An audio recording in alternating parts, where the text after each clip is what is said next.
Welcome to the Kaleidoscope of Possibilities, Alternative Perspectives on Mental Health. My name is Dr. Adriana Popescu. I'm a licensed clinical psychologist and leader in the field of mental health, energy psychology, addiction, trauma, and empowerment. In this podcast, we will be exploring mental health from a variety of perspectives, from the spiritual to the shamanic and beyond. What if mental illness isn't everything we think it is? What if everything we see as a pathology is actually a possibility? What else is possible with mental health? Hi, everyone. Dr. Adriana Popescu with you today with another episode of Kaleidoscope of Possibilities, Alternative Perspectives on Mental Health. I'm really excited today to have with me Shannon Starr. She is a board-certified psychiatric nurse practitioner, ketamine-assisted psychotherapy practitioner, and founder of Floresta, a woman-owned entity for psychedelic and consciousness-based retreats. She draws upon her background in meditation, yoga, indigenous practices, functional medicine, and energy work, and has supported thousands of clients through ketamine therapy and integration. Shannon invites others to acknowledge their unique capacities and inspires choice, possibility, and transformation. Welcome, Shannon. Hi, welcome. So happy to have you here today. This is such a hot topic these days. And I know, I'm a clinical psychologist and I actually work in the addiction treatment field.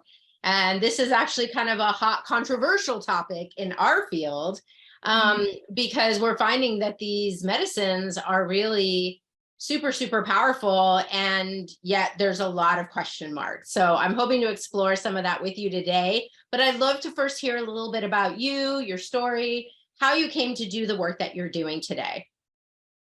Yeah, happy to share. So I came a bit backwards than a lot of my colleagues. I find a lot of people move through the medical field or, clinician field, finding that it wasn't working and then started moving into psychedelics. I started my teenage years studying meditation, consciousness, and approaching this field knowing that I wanted to create something new, create something different. So initially I started going into mental health, thinking I was going to work with it, from a functional medicine space. And then I had my own experiences with plant medicine and started diving deeper into that and found that through those modalities, one could create massive shifts really quickly. And also by encompassing a full embodied capacity that's invited as that change is occurring. And so for me, leaning into working with ketamine therapy has been a culmination of moving through consciousness and meditation and different alternative and holistic studies that then led me to see that this is a practice that can really, truly create sustainable shifts and change in people's lives. Yeah, for sure. So for those that don't know much about it, can you tell us a little bit about what is ketamine? What is ketamine-assisted therapy all about? Absolutely. So ketamine works through, so it's a dissociative analgesic and it works on the glutamate receptors. And the glutamate receptors are excitatory receptors, and they activate something called the NMDA receptors, which allow for the brain to rewire and fire a lot more quickly. And so for people with depression and they're kind of in a rut thinking about the same thing over and over again, or anxiety, they move right into that, anxiety spiral, or worrying or rumination, or people with a trauma response, so it's all of these automated responses. When you start to offer the medicine of ketamine, it acts as an algorithm disruptor. And so instead of having things in that automated way of relating, you can start to shift and perceive things in a totally different way. And I see this with clients over and over again, overnight, instantly, which is really remarkable. Yeah, I remember when this kind of treatment first started being used, and one of the psychiatrists at the rehab where I work basically said it's like a reset of the brain chemistry. And I thought that was so interesting that even one dose, and I know that I want to talk a little bit about, how that happens. Usually there's a series of treatments, but he was saying that even just one dose can really change the way a person's brain chemistry is functioning. And I just found that fascinating. Yeah, I had clients that come to me that with acute suicidality, and then the very next day, those suicidal thoughts are gone. And that's even after just one treatment. Yeah, that's one of the things that they're using it for a lot, right? Is this what we call treatment resistant or refractory depression, right? When people have tried different treatments, usually medications, maybe some other things, and they're still not experiencing much change. I've noticed like a lot of people then are referred to psychedelic assisted therapies, specifically ketamine, because right now it is in most parts of the country the only legal drug we can actually use, right? Yeah. And another thing that I do love about this medicine compared to other psychedelics, because I hear a lot of people are like, what has you choose ketamine? And yes, it's legal, but it's also very well tolerated. Sorry, you don't need to come off your SSRIs or different medications. It has very little, cross interactions with this medicine. It's also very short acting. So the journey itself ends up being about an hour, hour and a half. And it's a really relaxing experience. So compared to other treatments and psychedelics, if and when they become available, and FDA approved and, moved down that pipeline, I really appreciate ketamine. I just did a retreat that finished yesterday, and I had brand new people that have never experienced psychedelics at all. So for them, this was a big step in, choosing to work with this for their own, mental wellness, targets and things that they wanted to work on. And so for those group of people, this medicine was like a very gentle yet very potent experience, and it brought up a lot of things. I even had a client who had, all of these like traumas come through and able to work through that. And that's why, the set and setting of having, a supportive environment is something that I find to be super important, and curating the whole journey in space. Again, so working with ketamine compared to other medicines, it's, even though it can bring up a lot, it's still really relaxing. It's gentle, it's more predictable. We're able to, create a very expansive flow. So even if things that are, quite intense that are coming up, it still has this very, relaxing, calming effect that is synergistic with the medicine as well. You said something really key that I want to go into depth more, which is set and setting, right? Like we all know that ketamine, like a lot of other psychedelic drugs, have been used recreationally for, many, many years. Ketamine in particular has been a club drug for a long time. We have a lot of people here in San Francisco that are still using ketamine in that kind of partying way. That's very different than having a guided, supportive, intentional experience. Can you say more about that? Yeah, absolutely. And so, it's ketamine can come in many different forms, but it's, still the same, molecular composition. And so when we're administering it, my preference is to work with this medicine intramuscularly. And I can, talk about different routes as well. But, working with this medicine in this set and setting, we have an eye mask, we have curated music, we have, clinical staff, we have integration guides, we have, mental health support around, whatever's coming up for the individual.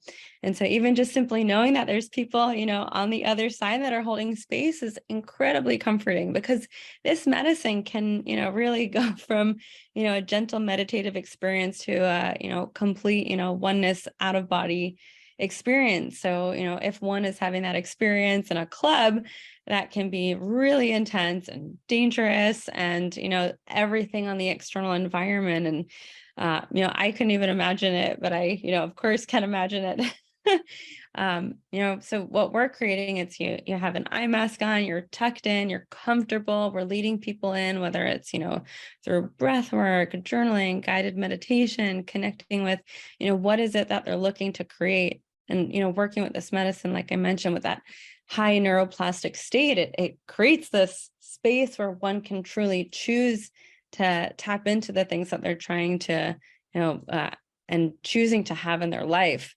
And so when we're having that preparation space, that's then moving into the journey with music, that can be, really lovely for the individual to move through whatever's coming through as well.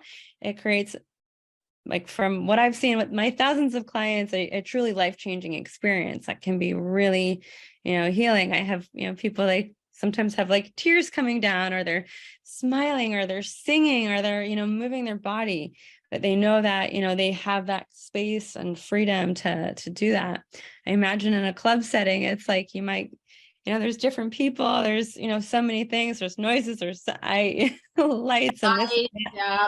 And Burning Man too, I mean, again, this is sort of an artifact of being in Northern California, but like I've had clients come to me, and it may be ketamine, it may be, some other hallucinogen, but they'll come and say, yeah, I took this at a party, at Burning Man, at a club, wherever, and I had a really horrible experience. And that experience can stay with them for a very long time and create all kinds of confusion or maybe depression, anxiety. It's an unintegrated experience that they really need support in processing. So can you say more about what integration is and how important it is to doing this work?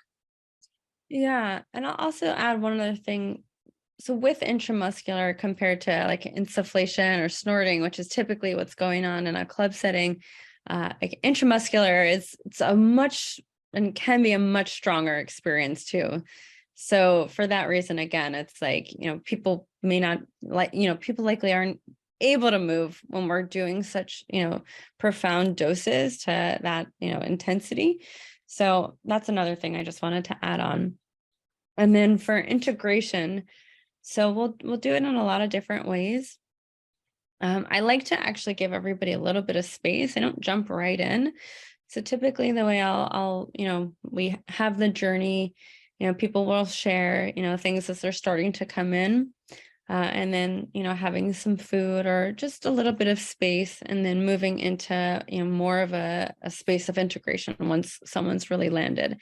And I do that because I find sometimes when you're still in such an expanded state, using words can almost like take one out of the magic of what they're perceiving. And so it's a really interesting space that I, weave in and out of when I'm aware of someone landing, because it's, allowing them to keep, expanding out. When we start using our cognitive mind and words and thinking and having it need to make sense, it can go. Yeah. So it's allowing it to keep, expanding out. And so I might be like, letting people just go stream of thought, letting them journal, having them draw different things to support that, even, and maybe a little bit of gentle movement if they're, cleared and stable to walk in that way. And then I'll come together in the format that I have, with my retreat company. We'll come together in a group and we'll either go around in a circle, we'll do small groups or paired shares and different things like that. And I find the group experience to be just this unexplained level of value that gets created in a way that's not linear. And it just ends up, creating this space of, where everybody's, allowing things to be in a supportive way. And so it might be, one person says something and it brings up something for someone else, or someone's like, I'm not in a space for words, and another person will share. And then it's like, yes, that person put words to the thing that I couldn't put words to. And so in that group space, it really allows for this space to even be heard, to be witnessed. And a piece that I like to invite people into is tuning into a space of feeling seen, allowing some of those barriers to melt, stepping into a space of vulnerability, not for the group, but for themselves. So it's like, how vulnerable can I be? And then to have that space, and then to have that mirrored back. And then another person, it invites them to move into that space. And I just find this wave of, kindness or vulnerability or sharing or, unfolding that just always is this like magical effect that occurs in a group and is so profound as a, post-experience integration space. And then I'll do things like, nourishing food, yoga. I love bringing in nature. I'm like, hanging out with the trees that don't have any points of views. And I'm like, okay, great. Can we play with that? And I bring that in a lot because a lot of times when we're working with treatments and journeys, a lot of people will say like, I did it wrong, or, comparing like, this is what it's supposed to look like.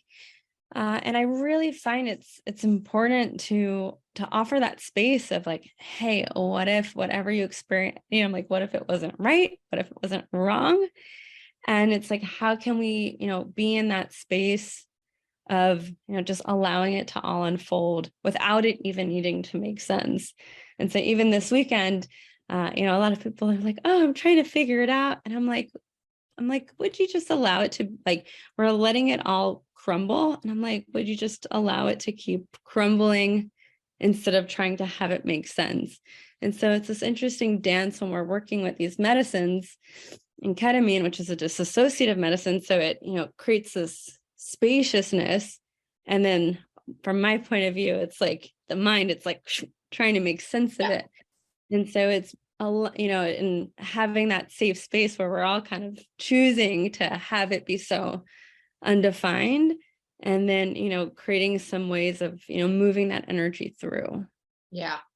That really speaks to me, to other experiences I even had when I was younger and I was experimenting with different hallucinogens and things like LSD. And I just remember having that sense of, wow, like my mind, my ego is like I could see beyond it. I could get in touch with my deeper knowing, my awareness, my greater infinite being self. Like those were the experiences that I have. And there was no way my mind that was so small could really grasp or explain or put words to anything that I was, that I was experiencing. And it helped me cut through like defense mechanisms. Like I could observe myself being like, oh, that's where you put up walls and barriers. That's why you did that. And it just gave me a lot of insight. Do you find that folks who do your journeys with you have those kinds of ahas and insights that maybe they couldn't connect the dots in that way before? Yeah, absolutely. So yes, there's all of the, the clinical neuro benefits. And then in the experience, I find when there's the space, so instead of like the mind always looking to come in and control, when there's the space between the thoughts and then the being can enter there, I find people have all these, incredible insights that come through. And then they're able to, pull that out and have that integrate in their day to day. Yeah. Which is part of, a big piece of, what the journey offers. Exactly. This possibility for like a spiritual experience or a spiritual awakening. And with that, I want to kind of bring in this, what I'm seeing as someone kind of watching from the edges of what's happening in the psychedelic movement, particularly with ketamine. It's like there's a bit of a split between practitioners that are doing it more in the way you're talking about, in this very, safe, guided, maybe we're even looking to have, some of these kinds of experience or create a space where people can have this experience. And then I see a lot of practitioners, especially on the more medical side, really using this more like a medicine. Like we're going to give you 6 doses of this. We're going to do an IV, which is more intense. And we're going to leave you in a room by yourself to have this medicine, this infusion, and then we'll send you on your way with like none of the set and setting stuff, like the preparation, the integration. What do you think about that kind of split between how people are using this particular medicine? Yeah, my sense with that is it's really the practitioner's capacity to hold space. So, I've met those practitioners and a lot of them have never even, worked with the medicine. I'm a ketamine patient myself. I've had it prescribed.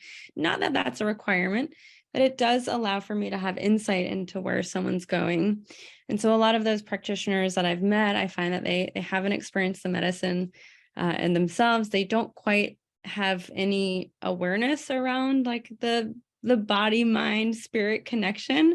So they truly are seeing it just like in the same linear space as like Prozac or Zoloft. And we have a protocol and this and that. Like when I'm working with my clients, I have my protocols, but then I'm also, tweaking things and tuning things because, there's like, I had somebody, if I just follow the protocol, it would be like this linear process. And sometimes like just having a sense on where a client is, I might go really, really low. I might go a little bit higher than like what my protocol is, of course, keeping things really safe, but having that awareness of, it's way more than just the dosing. And if it was just the dosing, it would, there's so many times I give somebody the same dose and it's like, they could feel, like they're completely in this expanded state, and same dose, they can be like, oh, I barely felt it.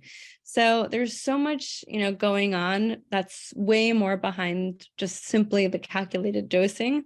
But I do find a lot of those practitioners, it's not in their, it's just not what they're aware of. Like I've heard stories of clients that are like, oh yeah, I was working on my laptop while receiving my ketamine journey. And, and you mentioned IV being more intense, and I'd say it's just different. Intramuscular actually might be more intense in some ways, because you get the bolus, like you get the like whole medicine in the very beginning, and then it softens. IV is more of just a steady state, but absolutely it can be way more intense too, just depending on how they're dosing it. So, oh, hello, Katie. This Bookie, he periodically likes to be kind of behind the scenes on the Zoom. He'll show you his tail, but that's about it. Yeah. So a lot of it, I sense it's like, who are the practitioners that are choosing this? Like, what are they comfortable with? If they're not having like a, kind of spiritual practice or a consciousness-based practice or things like that, and they haven't explored it, I imagine it would be challenging for them to, offer that to a client when it's so, not something that is in their, repertoire. So, having practitioners that are offering this medicine, for me, I would look for someone that, is aware of all of those elements moving. But again, there might, everyone kind of fits into their own. So there might be someone who's like, I don't want anything to do with that. I truly want to have this like very medical experience, and that will, have its own benefit and outcome. But I do find, we have this medicine, and like I said, that's why I created a retreat, because I was like, oh, the setting is so important, so much so that I created an entire program to really optimize it, because I want my clients to have the best outcomes. And so that's why I created this whole, essential, way of working with the medicine, so that before, during, and after, the whole ride is really curated to, move into the next one. Like I've had clients do breath work and they're like, whoa, the breath work opened so much for me. And then I moved into the ketamine, and it's like, every little thing just builds onto the next one.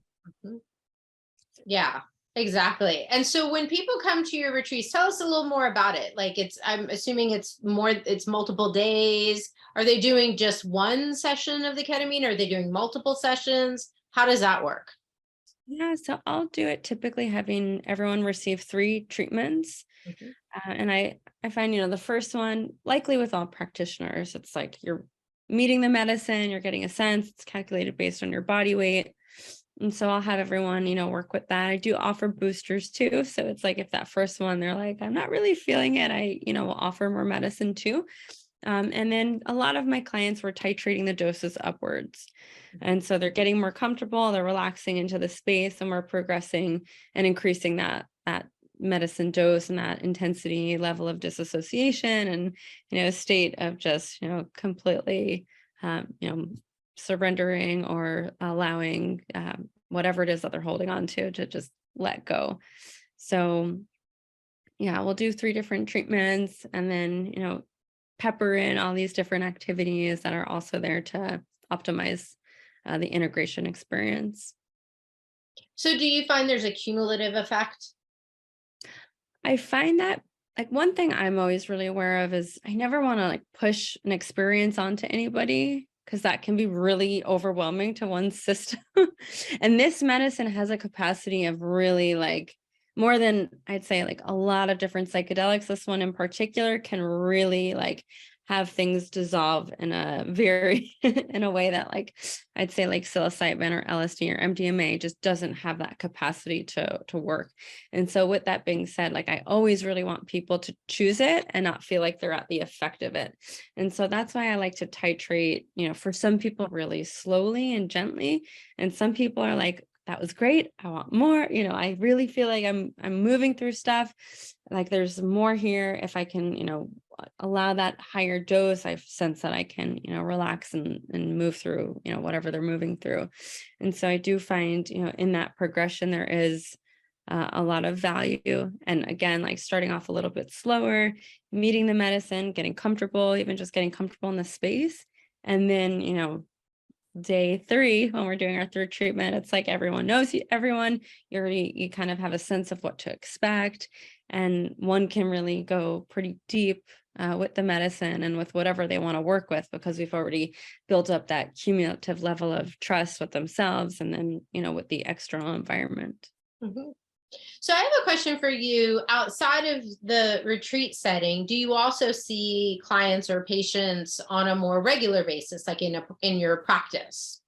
Yep. So I work with lozenges. So that's mailed at home, and that is a different protocol and onset, and also has fantastic benefit. And then I also will do house visits. I have a pop-up that I'm doing in New York City this weekend. So I feel like I'm like the traveling circus of the traveling psychiatric circus of, consciousness. But, I'm, traveling right now anyway. That's how it's looking. So, I'll have a couple private clients that I'll see throughout the country and do home visits. And I think it's also really lovely if I can come to someone's home, because they can, be in their bed. And it's just so lovely to like not have to, like we said, in the clinical space, even like people getting in an Uber. And I've heard of clients being still like half in their medicine experience and, heading home. So I think if, that's again, set and setting, me coming to their home is just so lovely. They can just chill out, stay in their bed, stay in their PJs, and, take as much time as they require. And maybe have a little furry one as their Ah, companion. best. I love the furry ones. So we talked about ketamine's effectiveness for depression. Are there other mental health diagnoses or conditions that you find that this medicine has been particularly helpful for? Yeah, I also find for anxiety and PTSD or CPTSD as well. Mhm. So with anxiety, that, ruminative thinking, it can like I've had clients tell me, they're like, I just woke up and it was more calm. I didn't have all the thoughts going on. And I hear that a lot. So Mm. even just to give reference, I'm seeing anywhere from, I'd say, like 5 to 15 clients a day, all working with ketamine therapy. So I've been working with this medicine now, prescribing it and offering it for a few years. And I've been working with it, even before that as an RN. So I've known this medicine for about 4 to 5 years now, worked with thousands of clients. So it's like, I hear it over and over again. It's like people with anxiety, they're like, oh, normally I'm really reactive with my partner and I just wasn't. Mm. Normally I'm really anxious about work and I'm just, or presentations or things like that. And they're coming and they're like, you know what, all of that is just a space of calm. And then with PTSD, with that trauma response or that perseveration or looping back to the past or that sensation of tension or feeling on edge, it's like their body is able to relax. It was so lovely. I've never had this happen, but the first day of my retreat, so typically the journey lasts about like an hour and a half to 2 hours. But I had 2 of my clients stay in the journey for like over 3 hours. And I was like, hey guys, like, how are you doing? And they both were like, they're like, I've just never felt more relaxed in my entire life. And they're like, and I finally could just be. And I was like, you beautiful teachers right there. I was like, I love how they just chose to luxuriate in that experience. And even for that, one who has like a really heightened nervous system and always feels on edge. Again, I'd say ketamine, compared to any other of the psychedelics, it creates just this complete space of relaxation and calm, and the body can also relax into the space too. And so it can start to unwind even some of that physical tension and sensation in the body and start to create just a space of total relaxation. I've also had people tell me, they're like, I've never slept as good as I've ever slept, since, working with this medicine too. So again, that like rumination and, staying up at night thinking, or waking up in the middle of the night with racing thoughts, I do find that this also can support that space too. And do you find with the more regular clients that you see on a regular basis that they need like multiple doses? Like you kind of have to, like I had a client who was actually in a research study at Stanford and she was getting monthly infusions, right, to treat her depression. So how does it work with like, you kind of have to keep doing it versus maybe you do a series and then you take a break versus one time you do it and everything changes? Like, how does all that work? So we have our protocols. I'd say like the gold standard is doing 6 treatments. Mhm. And there's different ways of doing that. A lot of people will do Monday, Wednesday, Friday times 2 over 2 weeks. Some people will do 6 in a row. But I really like to say, listen to your body, trust your body, right? There is value in terms of doing the repetition of the treatment. So it's like, if you think about like dipping a cloth in dye, right? It's like you have the neuroplastic effects, you start to, come back a little bit and you keep moving back and forth and getting that desired space, whatever that looks like. And then one might move into a maintenance, which could look like every other week, every month, every quarter, once a year. But I really like to say, ask your body, journal, notice what's shifting. Some people will start to notice like after, 3 days that they start to, come back. Some people will notice 3 weeks, they start to come back. I have, someone that I also work with on a monthly basis, and they tell me they're like, the 3.5 week, it's like when their, anxiety starts to come back. So I'm like, great, let's, work with the treatments at, once a month. We don't have to do it every week.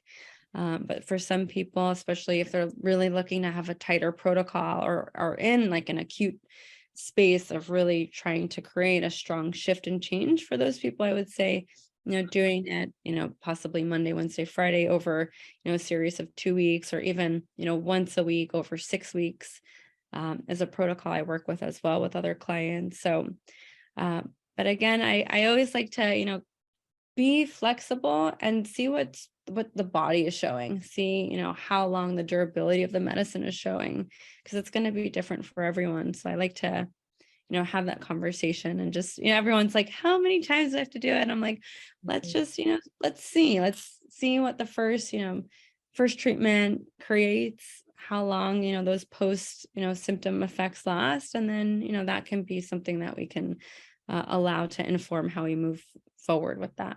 Mm-hmm. Well, everybody's body chemistry is so different, right? And everyone's at a different stage of development and consciousness. Do you find that if people are doing other kinds of healing modalities, maybe therapy, maybe energy work, whatever it is that they may be into? I know I do a lot with brain spotting, which is a derivative of EMDR. Do you find that these other kinds of therapies enhance the effects, or vice versa, that the medicine can work in conjunction with other kinds of therapies? Yeah, absolutely. Like I'll typically tell my clients to book a therapy appointment, if they're working with a therapist the next day, so that they can, have that support, because it is all, it all plays on top of each other. It all exponentializes. So, you could do a ketamine treatment and then do, a different type of modality or therapy. I'll never forget, like, this one practitioner, they were like, I love playing the guitar, the next day, because I feel like I can, pick up the guitar a lot quicker. So it's, creating space, like, great, I have this window of neuroplasticity, and what do I want to create? What do I want to invite in my life? Mm-hmm. So it might be, working with different therapeutic modalities. I'm like being in nature, yoga, meditation, all these things. And I'll invite people to, have a sense, like, what are the things that support them to feel their best? What are the pieces that they like to choose? And then they can, nourish themselves, maybe getting acupuncture or a massage, or, again, like working with their therapist and having that kind of post, integrative support to start to, allow, if whatever comes up, that they can start to, have that, different modalities implemented there. Mm-hmm. Yeah, I'm a big fan of integration of various therapies in general, right? Because I tend to think there's no one magic bullet for all of it. It kind of has to be like you're approaching whatever you're wanting to work on through multiple, practices that, and I think that's great that we have so many that we can use nowadays. Now, I do want to bring up a more controversial topic, which is, what about ketamine or other psychedelic assisted therapies for addiction? This is a big hot topic in my field right now, working in rehab, where, there's some research that's showing that there's an efficacy here, and yet these drugs themselves can become a drug of abuse. So What's been your experience with that? What are your feelings about it? Yeah. So for me, I really like working with clients that are using this as a modality because I do find it to be very successful. But that set and setting is so important because that's what creates it as a therapy and a medicine versus, like a drug that can be abused. And so when we're having it in that medical space, like I've even had clients that have had ketamine addiction, and then they come and they work with this medicine and they just are in such a state of gratitude because it's like it's been demonized, and then they can allow it to actually, because they're like there's something there in it. And so it's, to me, like having the benefits of the medicine without that like addictive piece that can come through with it because we're using it as a therapy. And so, even people that are dealing with alcohol addiction, there's tons of research. And I've even had clients that weren't, coming for alcohol, or like, oh, I noticed that I'm just not drinking as much anymore. Is that a thing? And I'm like, actually it is. So it's, can, again, it's working with that rewiring. So it's like if we have an addictive habit, we go do, it starts to break that apart, and then we have choice. Mm-hmm. And we can even start to work through, like, what is it that would have you choose this? And then what else would you like to choose? And so while we're in that space of, working through whatever intention it is, and then post experience, starting to have that shift in how we're perceiving things, and then welcoming and inviting in more of these healing modalities just allows for those to be chosen instead of that. And with that said, like I will not take somebody who's, like in a space of, withdrawal or things like that. So I do want to make sure that they're, they've moved through that first wave, and then, we can start to more have like use ketamine as like a maintenance. Like, now that you're not choosing this substance, let's start to, put in place other things that you can choose, and start to, move in a different direction instead of, now that you've just, come out of rehab or whatever, snapping back into that same old pattern. This is like, we've moved through that, and now, like, what else is possible on the other side of this? Yeah, exactly.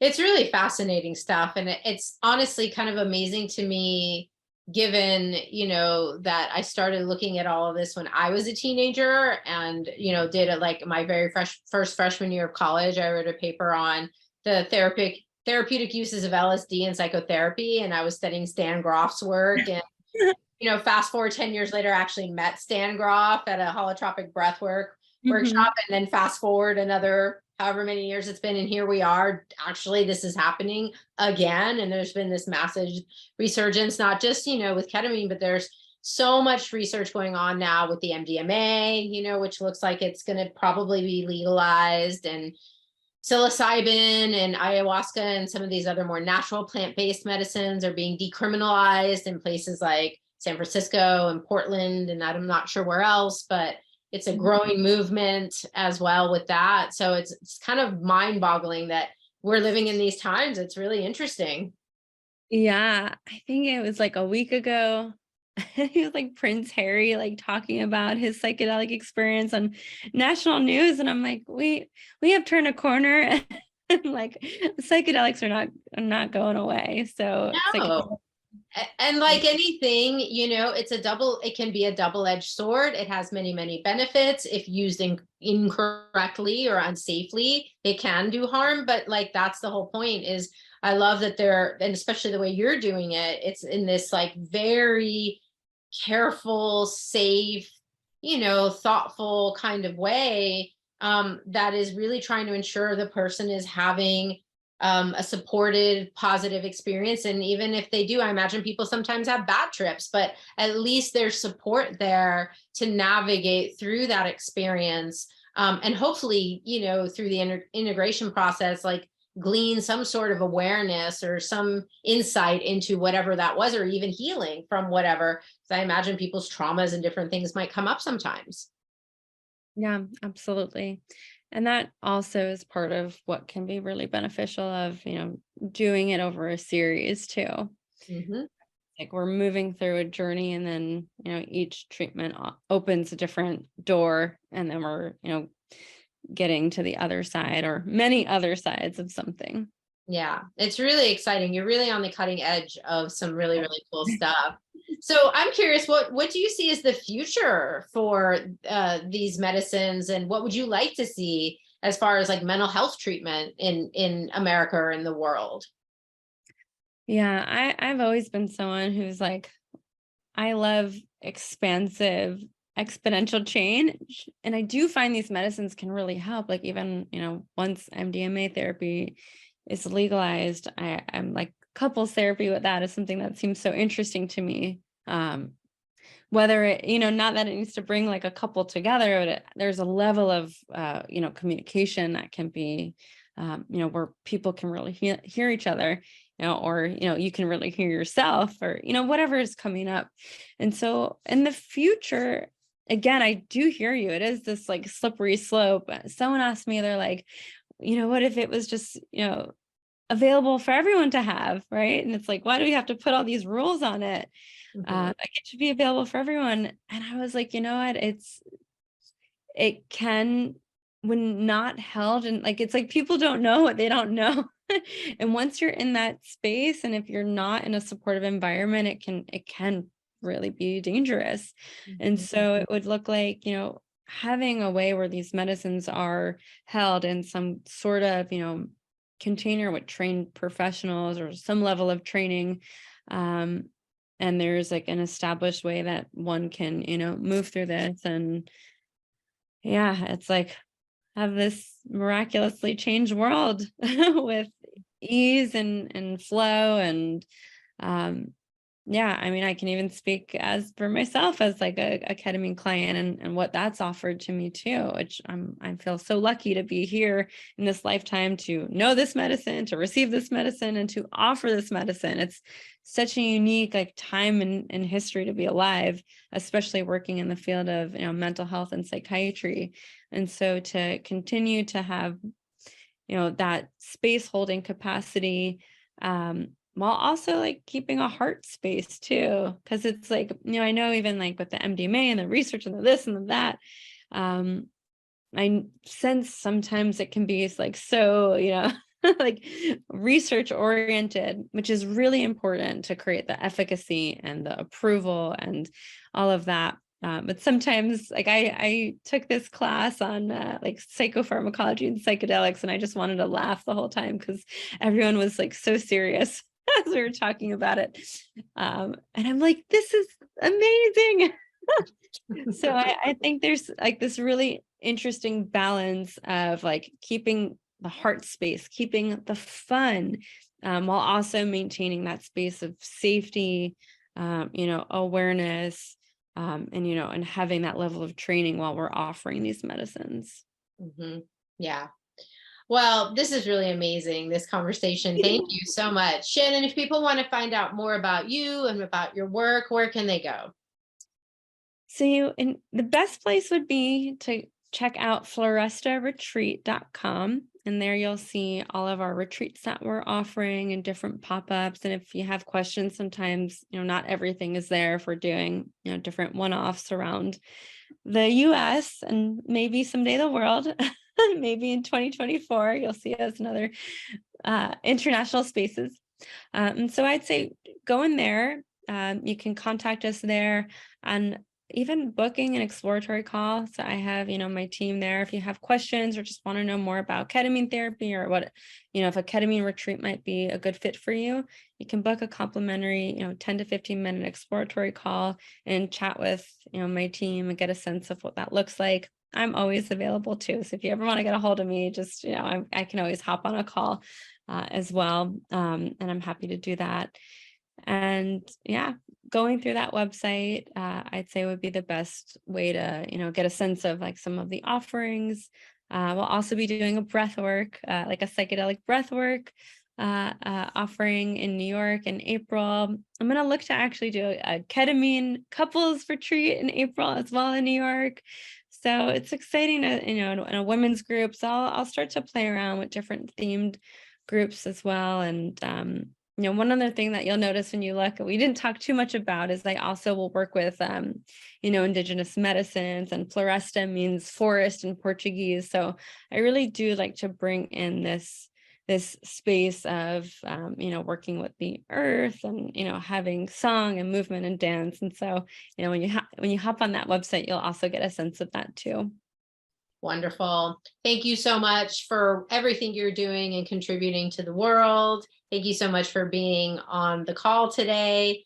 And thanks everyone for tuning in. If you like this podcast, please do share, like, comment, rate, do all the things that will get this information out in the world, because we want more people to know that there are other ways to address mental health issues. And there's just a wealth of amazing tools and approaches, of this being one of them. So thanks so much, Shannon. Thanks everyone for tuning in. Bye-bye. See you next time. Thank you for joining me for this episode of Kaleidoscope of Possibilities, Alternative Perspectives on Mental Health. This has been Dr. Adriana Popescu. If you enjoyed this episode, please like and subscribe and share with others. To find out more about me, my guests, and more, please visit my website at adrianapopescu.org. See you next time.